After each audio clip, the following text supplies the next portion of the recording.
Éric Cahouette ont amorcé leur carrière dans les bars de chansonniers vers la fin des années 2000. Après que le producteur Mario Pelcha l'ait pris sous son aile, le duo Deux Frères a assuré la première partie de nombreux artistes québécois, dont Sylvain Cossette, Les Trois Accords et Marie-Lé.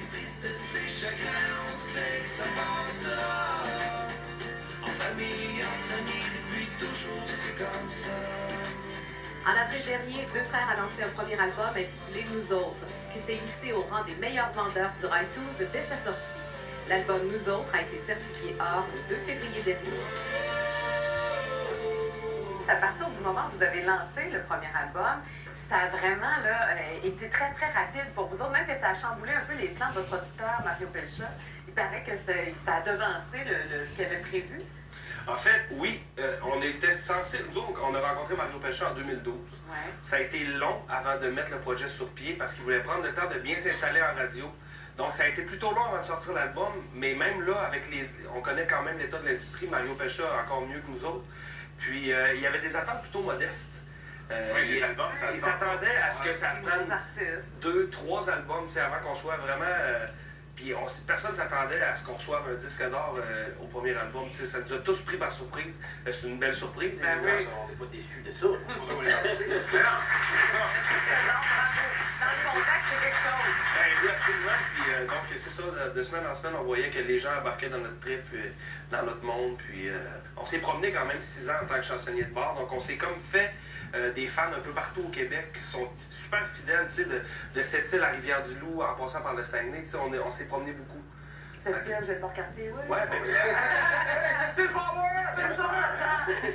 Mais qu'est-ce que ça a changé concrètement dans votre quotidien, là, le fait que l'album, on est rendu un disque d'or, vous êtes connu, vous commencez à faire les talk shows, ça change quoi dans votre vie? Ben, dans notre quotidien, ça change que plutôt que faire des bars, maintenant, on fait des salles de spectacle. Les gens dépensent littéralement de l'argent pour venir nous voir. Ça, c'est quelque chose qui nous a toujours fascinés, puis sur quoi on réalise pas encore ce qui se produit. Mais sur notre quotidien, on reste encore tu sais, je veux dire, on est papa de famille toutes les deux. Ça n'a pas changé grand-chose, sauf que maintenant, on vit notre art différemment, tout simplement.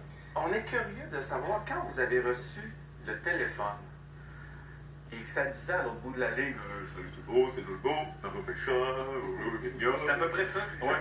Salut, je veux ça être votre producteur. Votre producteur. Tu réponds au téléphone, c'est Mario Pelcha qui fait cette offre-là, c'est sûr que tu perds la carte. Ben, c'est moi qui ai reçu le message, en fait, de sa belle-sœur qui me dit « Mario, j'ai fait écouter votre chanson Quand sur l'éclairons qu'on avait fait pour le Printemps érable en 2012. Là, elle me dit « Mario veut votre numéro, il veut vous parler absolument. » Fait que j'ai donné le numéro d'Éric parce que ça m'intimidait un peu. Puis Mario Pelcha m'appelle « Ben, tu sais, j'étais pas coiffé, rien, ça me tentait pas. » Fait que j'ai donné le numéro à Éric, j'ai pas pris de chance. C'est moi qui lui ai parlé. Puis, au début, on a planifié un souper.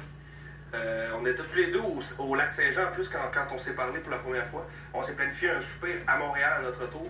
Puis, est né de ça une relation d'amitié à la base. T'sais, avant même de s'embarquer plus loin, il voulait voir ça aussi, ça cliquait avec les individus.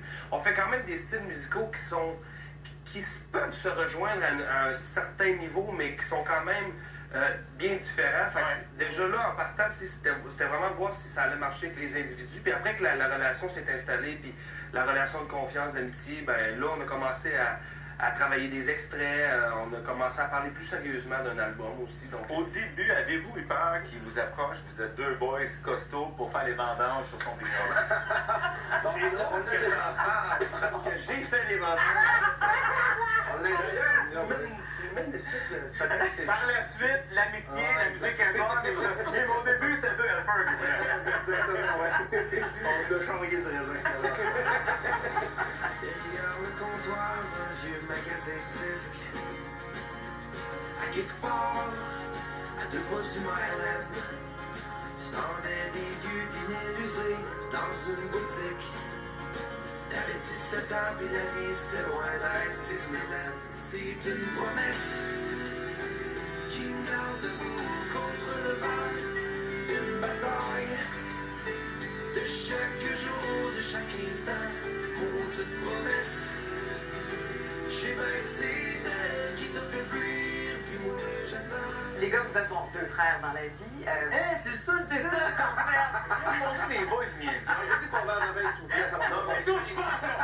Salut, on se le fait demander demander à chaque entrevue qu'on fait, on se le fait demander. Ben, ça pourrait être.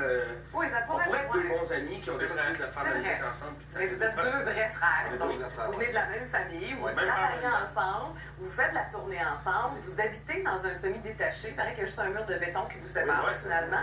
Tu sais, deux frères, des fois, ça peut arriver que ça se tape sur les nerfs un peu. Bon, mais... ça Ça, peut c'est- arriver. Mais moi, ce que je me C'est demande, arrivé. c'est comment vous gérez ça depuis que vous êtes un duo professionnel. Parce que là, tu sais, mettons, avant de monter sur scène, avez-vous des règlements? Pas le droit de se Non, chicaner? aucun. Non? Il n'y a aucun règlement qui régit ça. En fait, tu sais, quand on a commencé à habiter ensemble, c'était plus difficile parce que, tu sais, nous, on était issus de la même famille, puis on co-chambrait en plus dans la même chambre chez mes parents, mais quand on a commencé à habiter ensemble, c'était très différent. On s'est mis à avoir les mêmes amis, les mêmes fréquentations amicales, je parle. Ok. On partage pas tout à ce point-là. Ouais, ça, j'aimerais voir des archives.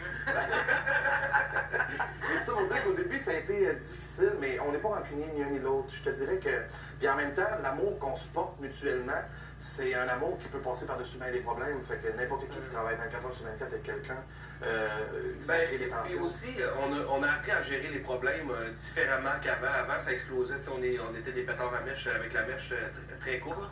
Fait qu'on a comme appris à gérer les problèmes différemment. On laisse plus. Tu sais, avant, on se pognait pour des niaiseries. Maintenant, on se pogne, mais C'est la jeunesse, ça. Ouais. des moins grosses niaiseries, disons. Ouais, je comprends. À vos débuts, ça n'a pas été facile, vraiment pas. Vous avez eu même recours à des banques alimentaires pour vous nourrir, Ouais, les ouais. job-ins, tu sais, c'est Aujourd'hui, tough. ça paraît plus, là.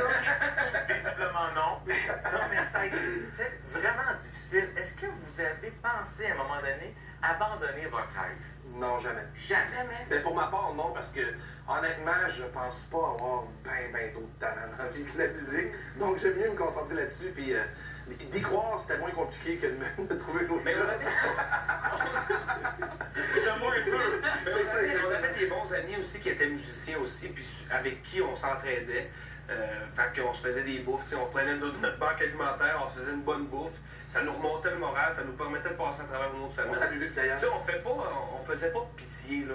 Tu sais, si ça avait duré pendant 10 ans, là c'est sûr qu'à un moment donné, on aurait peut-être eu l'idée de s'envoyer dans d'autres choses, mais ça a été une période qui a duré moins d'un an, où c'était vraiment difficile, là.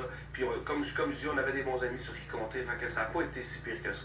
On fait pas pitié. Les gars, vous savez que je travaille à la radio, je travaille à Rythme FM. On les joue beaucoup, vos chansons à Rythme FM, vraiment. Et il y en a une, entre autres, qui a occupé le sommet des palmarès des chansons les plus jouées à la radio pendant 11 semaines. La chanson Qu'est-ce que tu dirais? On s'est dit que ça serait le fun de l'entendre un petit bout. Fait que-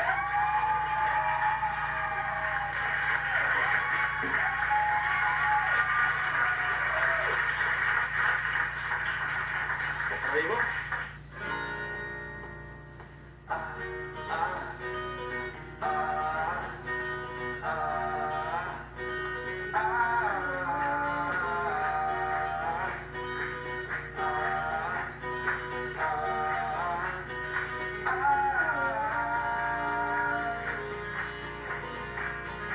On était au chalet, je dis qu'il faisait beau. De l'amour et on avait la nuit sur le bord de l'eau. Je m'étais levé à 7 heures, je regardais ta lueur. T'avais les yeux fermés, et le soleil est entré. Qu'est-ce que tu dirais que toi et moi, on se voyait plus qu'une autre fois?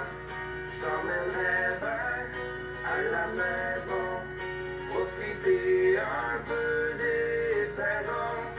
On n'est pas mieux, ben nous deux, on pourrait changer quelque chose à tout ce qui rend malheureux. Le monde se sent un petit peu mieux.